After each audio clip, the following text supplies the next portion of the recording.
I cut the check, I cut the check, I cut the check. Tell my niggas we up next, so we up next. She shot a text, she shot a text, she shot a text.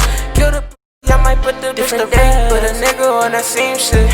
I've been ballin' with my niggas, Kevin Cambridge. Oh, you drippy, but you better tuck your chain quick. What's up, man? We back with another episode of Between the Lines. Today, we got a lot to talk about, more just about the NBA, but I'm going to hop into the little news about the NFL. So, what the NFL is, we can see that the structure with how to contain the coronavirus is not going so well with them. And it's coronavirus cases left and right. Multiple teams have to cancel their practice or cancel their meetings and stuff because somebody has a positive test. And it's just bad. Like, it don't look like the season is going to finish. Like, it's been days in a row of coronavirus cases getting positive on each team. So it's getting real bad. It's getting real bad for the NFL, and it's crazy to watch because, like, you just seen a sport and an organization, the NBA, just go through, I want to say from July, August, September, October, 4 months without no coronavirus cases in a safe little bubble. And then you go to this NFL and it's just coronavirus cases every day being brought up. Like I said, practices and stuff getting canceled. And it's crazy to watch. It's crazy to see. So I don't know if that's going to finish. I don't know if the season's going to finish, but hopefully so, because that's really the only sport I watch right now. I haven't really been into baseball like that. So hopefully this doesn't get canceled. Along with that, we got some great games coming up this week. We got Cowboys versus the Cardinals, which is going to be an interesting game because Dak Prescott, who was, for me, a person I really wanted to win MVP, even though I don't like the Cowboys, it was just because all the adversity he went through throughout the offseason with not getting paid when he definitely deserves that money. And I think his brother died or something like that, and then the depression he was going through. I wanted him to win the MVP, and he wouldn't win it. Like, his numbers was up there, but the team was just not good at all. Offense was great. He had a perfect offense, but everything else, the defense, terrible. So I wanted him to win, but he broke his ankle, I want to say, on Sunday. It looked really nasty. But, like, the Cowboys still going to be not good, but they're still going to be cool because you got another starting caliber quarterback on the bench, Andy Dalton, who has a lot of weapons, and that's something he never really had. He always had A.J. Green, that's it. He never really had Michael Gallup, CeeDee Lamb, Amari Cooper, Ezekiel Elliott. Like, he never had that much assets. So, they're still going to be a great offense, but the offense is not the problem for them. It's the defense. Defense is terrible. But they face the Cardinals, who have Kyler Murray, a great up-and-coming quarterback, one of the best wide receivers, if not the best wide receivers in the world, and DeAndre Hopkins in a growing defense. So that should be a great Monday night game. We got two of the best teams in the league and two of the best quarterbacks in the league, two MVP candidates going against each other. I think that's Monday. I think they moved that to Monday. And Buffalo versus the Chiefs. That's a game I really want to see. Got my boy Josh Allen. I've been on that Josh Allen train ever since year one, since I seen him in the combine. That his arm is beautiful, like his throws is just so beautiful, and I picked him to be in the MVP race this season, and he's definitely in there, top 3, if not 3, top 5, most definitely. So he's facing Patrick Mahomes. It's not that much I can say about Patrick Mahomes. We all know what Patrick Mahomes does and what he is. So that's a good game. We got Steelers versus the Browns. To AFC, I want to say North. That's not AFC North, is it? I don't know. 2 AFC teams. That kind of surprised me. I didn't think the Browns would be 4-1. I didn't think the Steelers would be 4-0. So 2 great teams going against each other. 2 great defenses going against each other. Browns have a really underrated defense, and Steelers have arguably the best defense. And that's crazy because their cornerbacks, to me, are trash. Their cornerbacks are trash, but it's defense. That front 7 is just unstoppable. You got Bud Dupree on one end and TJ Watt on the other end, and then you got Devin Bush in the middle. Like that's right there is crazy. So we got some great games in NFL. This is a great weekend to look forward to. So that's really it with that. I just hope they can get these coronavirus cases down, because it seems like every day I'm getting news on my phone that teams canceling practice. But to the NBA, it's been an also really exciting week after my team won the finals. Like, I thought it would just be a little not a lot of news, but like it's been really exciting. Not exciting, but like it's giving me a lot of things to look forward to, especially with this off season. So to me, I want to start off with the why am I so brainstorm right now? Oh, I want to start off with not Danny. What's his name? I forgot. That's really bad. Well, the general manager for the Rockets, it'll come up. Daryl Morey. I want to start off with him. How he resigned as being a Rockets general manager, and that's crazy. That just came out of nowhere, and it's something you never thought would happen. He was doing a good job at his job, but the stuff like his plans, they didn't go in his way. Like this whole small ball lineup, and he's really heavy into analytics. So analytics did with a lot of shooting, a lot of running. So he was really into that. That's why he went small ball, and it just really didn't work. You'll go against teams with great big men, and they'll just dominate, and it didn't work. But like you could see where he was going, and it wasn't a terrible idea, especially how this league is turning into a very shooting heavy league. Well, it already is a shooting heavy league, so it wasn't a bad idea. It just wasn't something that was going to work. And it's along with the coach who believes in the same stuff. It's something that will never win championships. It'll go crazy and make you look great in the regular season, but when it comes to the playoffs, when the game slows down, that's just not the type of basketball you can do. And the thing with the Rockets is they only have one scheme. So if you take away that scheme, they're not going to change it. They're going to keep trying to shoot threes, keep trying to run the floor, shoot threes, ISO ball. That's all they do, and it's really is really heavy on that, and it just never works. So Mike D'Antoni already left a couple weeks ago, and then you got Daryl Morey he left. Then you got all these news about Westbrook probably getting traded. And then it's just like, for me, if I'm James Harden, I'm requesting a trade because they left you here. They built this team around you that obviously wasn't going to work, and it didn't work. And then they just left you there in the dust. They have no picks. They have no assets. The youngest player they have is Chris Clemens, and he is not an asset. No disrespect to him, but he's not an asset. That's it. They have nothing. They just have this regular, nonchalant team that's going to make the playoffs, probably its 4th, 5th, 6th seed, and do nothing. And that's how it will be if he stays on the team. So if I'm him, I'm trying to get out of Houston because you're not going to win in Houston. And it's just, they just put him in a hard position, especially with what they left him with. No offense to Russell Westbrook, he hasn't really been that great, even though he had a decent regular season. Then other than that, you got Robert Covington, PJ Tucker, and then those are your big men. You have no big men, and they just have no assets. This team is like, you just don't know where they can go unless they trade their 2 top players, because this is the highest value they're going to be at. Russell Westbrook is at the highest value that he's going to be at for the rest of his career. So is James Harden. So you just trade them to get multiple young assets and multiple picks as you would get for those 2, and then just start this rebuild. It's time to rebuild for them. I'll flip everybody with value, and it's time to rebuild. It's time to rebuild because when does a team get tired of just being so mediocre? Like the Magic, always make the 8 seed or eat the 7 seed just to lose in the first round. But they continue to do that. Like, it's time to rebuild. There's a lot of teams that like to do that, and for me, it's just like, come on, man. The initiative and the goal is to win championships. So just being this mediocre team and not switching nothing up, that's dumb. So it's time to rebuild. Rockets, Magic, it's time to rebuild. So we might be seeing James Harden getting moved. It depends on what the GM or the new GM and what James Harden wants.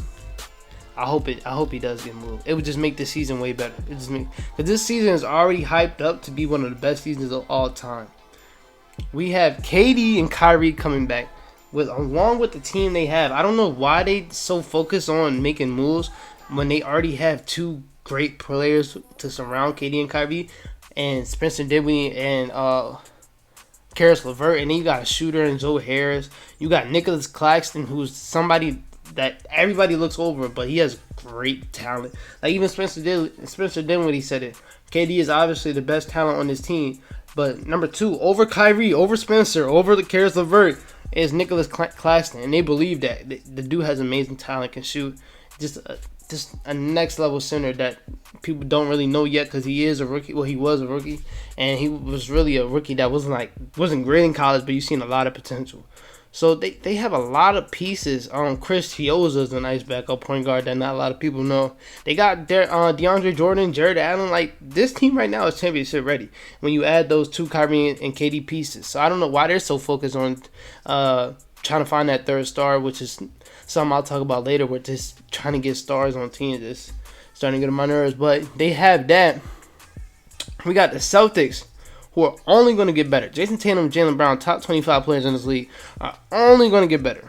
Only going to get better. Then you got Kemba right with him, and Marcus Smart, Gordon Hayward, and Daniel Tice right next to him. They're all only going to get better. Only going to get better. They have a lot of things they can do to get better. You had the Miami Heat. They was just in the finals. This team making it to the finals helped them a lot because now you got free agents looking at them like, oh, okay, you plug me into them, they can win the finals now. So that's gonna help them a lot. What else you have? The Bucks. They can do whatever they want this offseason. Giannis can ask to leave, or they can just mix this roster up to fit around Giannis, because right now this roster does not fit around Giannis. Eric Bledsoe is not a point guard or a player you want next to Giannis. Chris Middleton is sometimes a player you want next to Giannis, but sometimes he's nowhere to be found. So you might want to flip him too. I don't know. That's another team that can hurt. Then you go to the West. You have the Warriors with KD and Klay coming back. When KD and Klay comes back, if you think Draymond's going to be trash like he was last year, you're mistaken. Draymond's coming back. He's going to be great next year. I'm putting a lot of money on that. He'll be great next year. Then you got Eric Pascal, Jordan Poole off the bench. Like, you got pieces on that team. And then the best part about this, they have a number 2 pick. A number 2 pick. The value of a number 2 pick is skyrocket. You can flip that number 2 pick for the center that they always needed, which is they can flip that for any great center. They can flip that for Rudy Gobert, Joel Embiid, just next level centers that will fit this team. To me, I think they should trade for Rudy. I think Rudy fits his team better, a person that can get rebounds, play defense, because they really never had a big defensive center. So that would be a perfect player for them. But the number 2 pick is limitless. Flip him with Andrew Wiggins, that value. Andrew Wiggins, I don't care what nobody says that. He's still a great scorer. He still has a lot of value. So that in itself, like, they have a lot of value. They got a lot of things they can do with this team. And even if they didn't have that number 2 pick, just bringing Klay, Curry, and Draymond back and full potential, full health, that automatically makes them a contender in a lot of people's eyes. And you got the Nuggets are only going to get better. They got a lot of things they can do. Trade for Drew Holiday. Make Michael Porter Jr. the third option. Run plays through him like I feel like they should always do. They got a lot. They made it to the Western Conference Finals. Nobody thought they can do that. So that can get them free agents too. And their young players only going to get better. Jokic's only going to get better. And Jamal going to get better. So then you got Luka and the Mavericks, a team that if Kristaps Porzingis didn't get hurt, we could have seen them in the Western Conference Finals, because I think that team would have beat the Nuggets team, not easily, but that would have been like a great 6-7 game series. And just what Luka did in that playoff series was just amazing. What Kristaps was doing, he was averaging 30 and 15 in the bubble. Then he got hurt, and it was like, damn, like in the playoffs, come on, how you get hurt in the playoffs? And I just messed it up for that Mavericks team, but that team's only going to get better. Only going to get better with the pieces they got that fit perfectly around Luka, that can shoot, that can create for their own. Great alley-hoop pieces next to him, and Maxi Kleber and Dwight Powell, who can also split the floor. So that team's going to get better. It's other teams that are going to get better, but like this league next year is going to be crazy. It's going to be so much talent, so much teams you're going to have to look out for, and the Clippers. I forgot about the Clippers, what they can do this season. Still with Kawhi and PG. And don't get it messed up. Yes, they had a bad series, but they are still Kawhi and PG. PG is still PG-13. He's still one of the best players in this league. Don't get it messed up that he had one bad series, played terrible in the bubble. Don't get it messed up. Like, the dude was just not in top 3 in MVP voting and top 3 in Defensive Player of the Year voting last year. last season. So don't get it messed up. PG is still PG. So this league is gonna be a lot. It's a lot of talent and a lot of scary teams that my Lakers will have to face.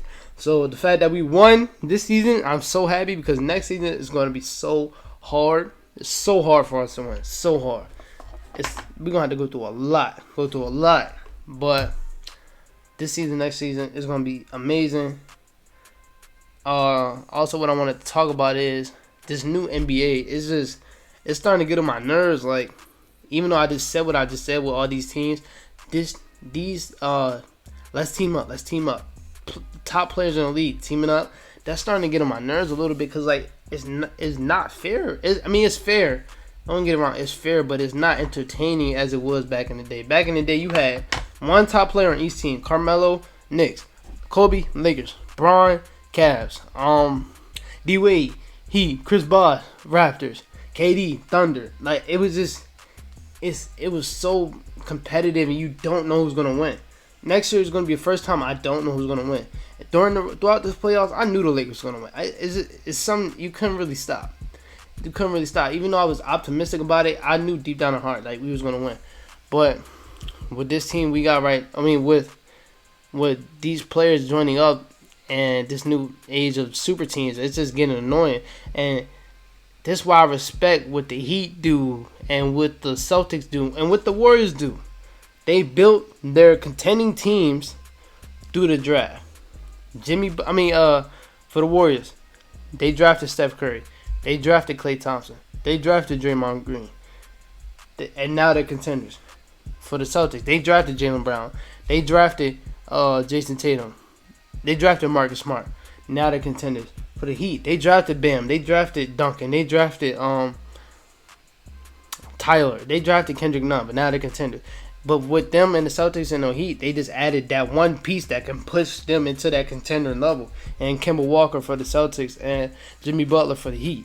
I respect that way more than, all right, AD, LeBron, one team.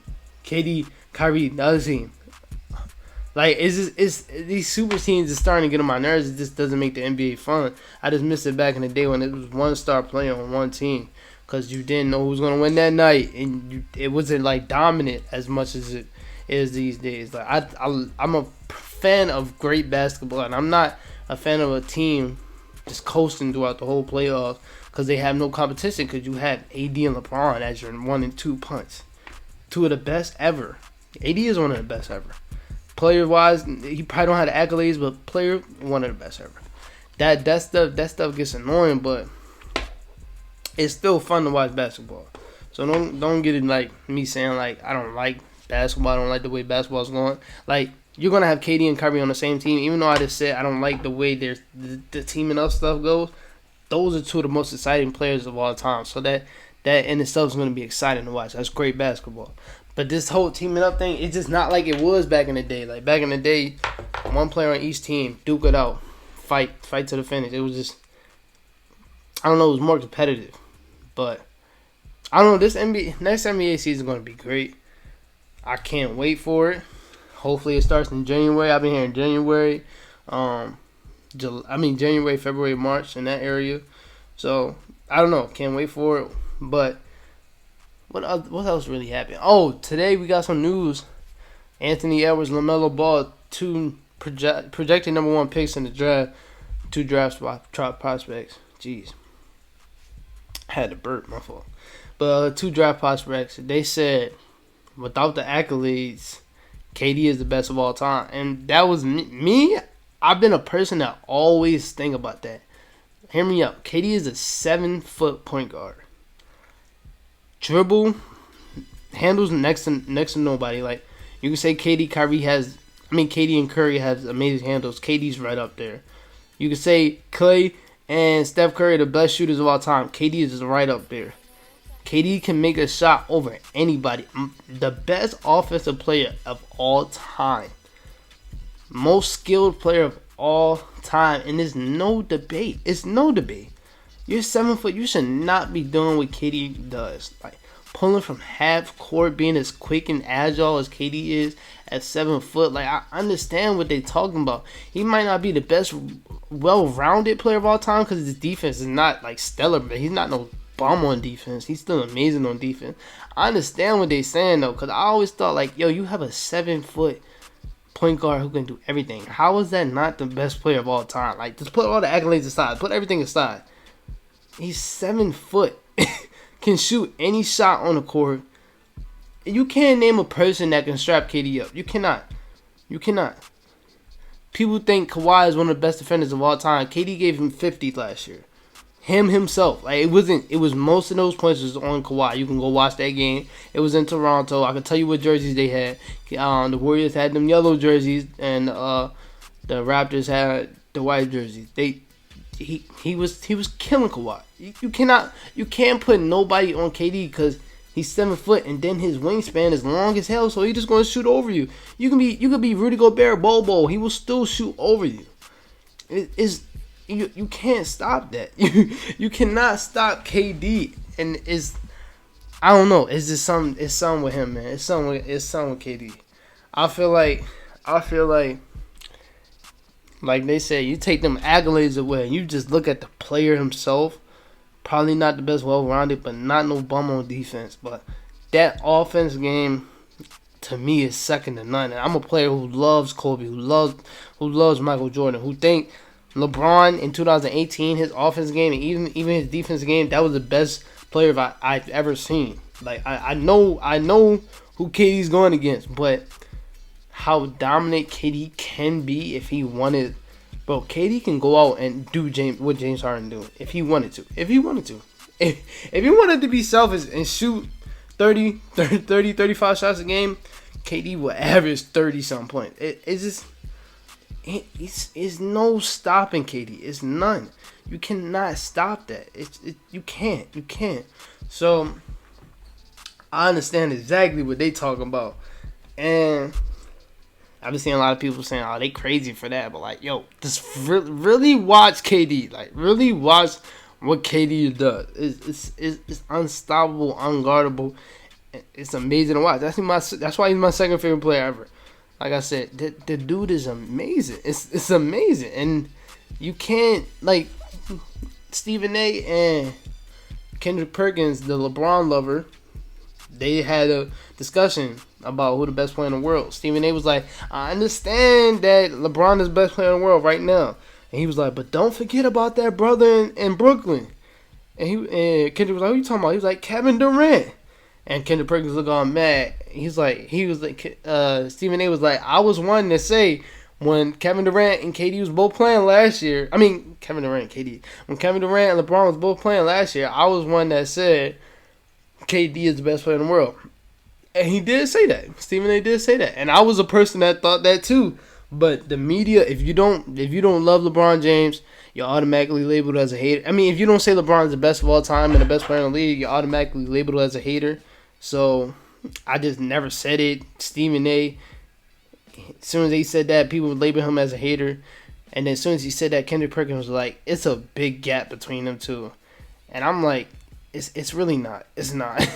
It's not at all. It's not a gap between KD and LeBron. And you could say either or is the best player in the world.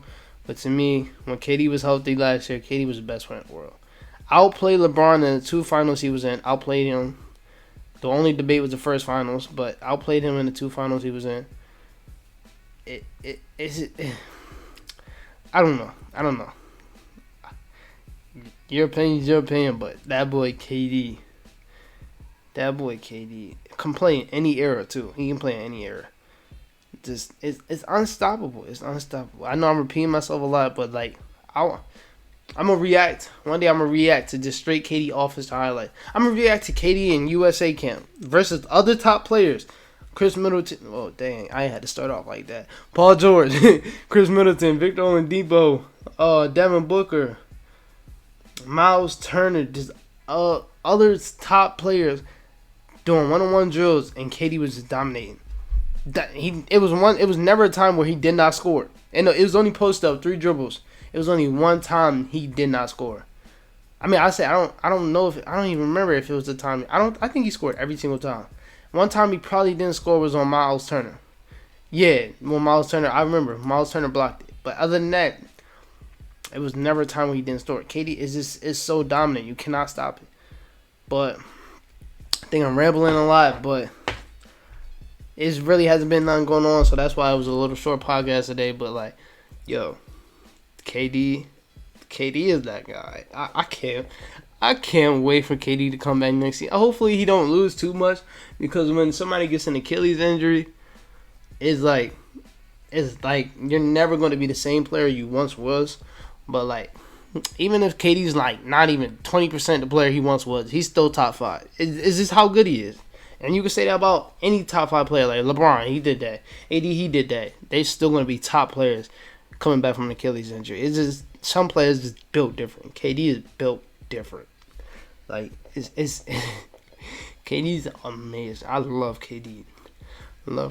But I'm trying to figure out what my next few podcasts are going to be about, since we're not going to really begin big NBA news until the draft, and that's next month. So I'm probably just going to do name one thing that each team, all 30 some teams, I'm probably going to name one thing that they should do this offseason, or their main thing that they should do this offseason.